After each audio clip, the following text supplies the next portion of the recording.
So I'm George Despotopoulos. I'm one of the co-founders of MoFin Lending. We're an investment property lender. We started in 2015. We went really fully operational in 2018. We focus on 1 to 4 unit DSCR loans, fix and flip, ground up construction. And to date, we've done about close to $1 billion. And one of the proudest metrics that we have is that about 86% of our borrowers return to us for their next transaction. So that's kind of like our selling point and what we really pride ourselves on. So when considering refinancing or selling, there's a bunch of different factors that we look at. The key ones are pretty much your equity position and whether or not it cash flows.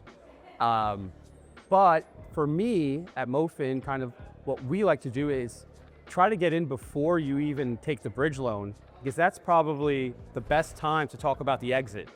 Even if it's not going to be a refi, at that time we discuss what your outlook is on the housing market, on the rate market, and we go from there.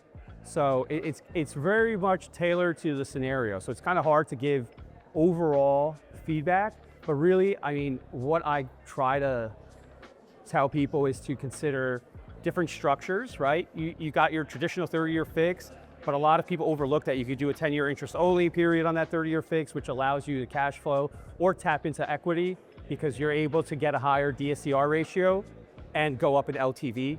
So it's really definitely property specific or loan specific.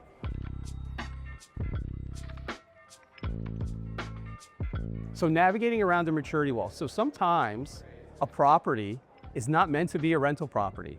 So we do get a ton of scenarios where someone's maturing and they're talking to us about doing a DSCR loan. And not every property is meant for DSCR.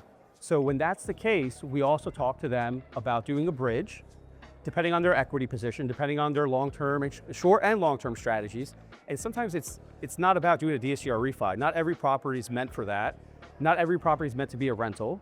If it doesn't cash flow, if you're in an area where we've seen increased insurance premiums, if your taxes it's not been reassessed yet, and in the next 3 to 5 years, you might be looking at a higher tax bill, it doesn't make sense to hold it as a rental. So in those scenarios, we just tell borrowers that maybe you have to just sell this, maybe not get the price you want, unfortunately, but I think part of the real estate game is sometimes just moving on to the next project and not kicking the can down the road and putting yourself in a bad spot 3 months or a year from now. So sometimes we're telling borrowers like, hey, this is not a rental. And that's something we see pretty frequently now with a lot of loans coming up on maturity.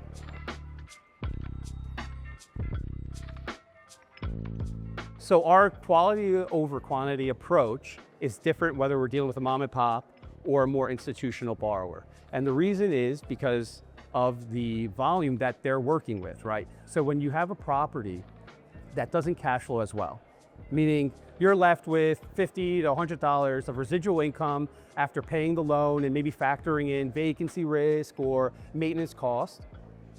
If you've got 200 of those, that's meaningful. If you've got 2 of those, now that's a little tricky and concerning. So when talking to mom and pop investors, we like to point that out. Like, you're cash flowing, your DSCR is above a 1, but your cash flow is pretty weak. And in the aggregate, it's still weak versus a more institutional borrower who they can offset some of that cash flow with 5, 10, 20, 40, 100 other properties. So the considerations are very different, and we walk through those with each type of investor. So with stress and defaulted loans, which we're seeing a lot more of, I think, again, it comes back to the beginning of the project. And so sometimes there's nothing we can do for the borrower. Unfortunately, they're in a bad spot. I'd love to help them. We explore different ways of structuring the perm financing, the DSCR loan, and see if that works. So we'll talk about 10-year IO, doing an adjustable rate, a 30-year fix with a lower prepay, all that. We'll even talk about doing a bridge and potentially like doing another 12 to 18-month term might be a path forward.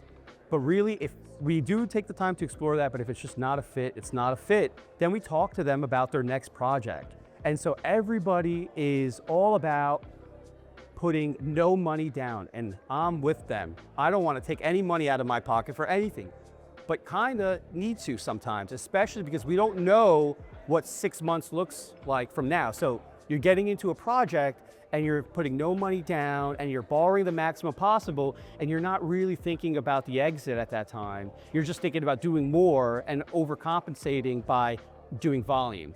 And so we try to instruct people or advise people that, put a little bit more skin into the game up front so that on the back end we have a lot more to work with. So that's really what we do, is we explore as much as we can, and then we try to find a solution. If that's not possible, we advise for the next one.